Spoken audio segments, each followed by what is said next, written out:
नमस्कार दर्शक बंधु मु आशीष रंजन पति रुद्र न्यूज लाइव को आपण मानक स्वागत जनाऊँगी।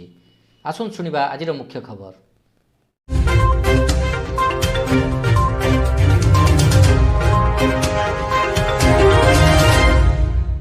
योग्य हिताधिकारी को प्रधानमंत्री आवास योजना बाद दि जाई अयोग्य लोकों एही योजन सामिल कर तार प्रतिवाद रे भंडारीपोखरी ब्लॉक सम्मुख में बीजेपी पक्षर गणधारणा। ଏହି ଉପଲକ୍ଷେ ବିଜେପି ନେତା ବଦ୍ରିନାରାୟଣ ଦଳଙ୍କ ନେତୃତ୍ୱରେ ବିଭିନ୍ନ ଅଞ୍ଚଳରୁ ଯୋଗ୍ୟ ଗରିବ ଲୋକମାନେ ଆସି ଏହି ଗଣଧାରଣାରେ ଯୋଗ ଦେଇଛନ୍ତି। ତେବେ କେନ୍ଦ୍ର ସରକାର ଗରିବ ଲୋକଙ୍କୁ ପକ୍କା ଘର ପାଇଁ ପ୍ରଧାନମନ୍ତ୍ରୀ ଆବାସ ଯୋଜନାର ପର୍ଯ୍ୟାପ୍ତ ସହାୟତା ଯୋଗାଇ ଦେଉଛନ୍ତି, କିନ୍ତୁ ଭଣ୍ଡାରୀପୋଖରୀ ବ୍ଲକର ବିଭିନ୍ନ ପଞ୍ଚାୟତ ପ୍ରକୃତ ଗରିବ ଲୋକଙ୍କୁ ବାଦ ଦିଆଯାଇ ଧନୀ ଥିଲାବାଲା ଲୋକଙ୍କୁ ଏଥିରେ ସାମିଲ କରାଯାଉଛି।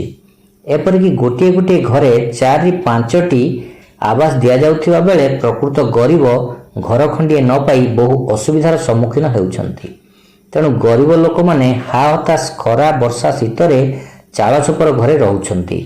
तेणु प्रकृत योग्य हिताधिकारी को एही योजना रे सामिल पाई बीजेपी दाबी करने सहित एक दाबीपत्र बीडीओ को देइछि।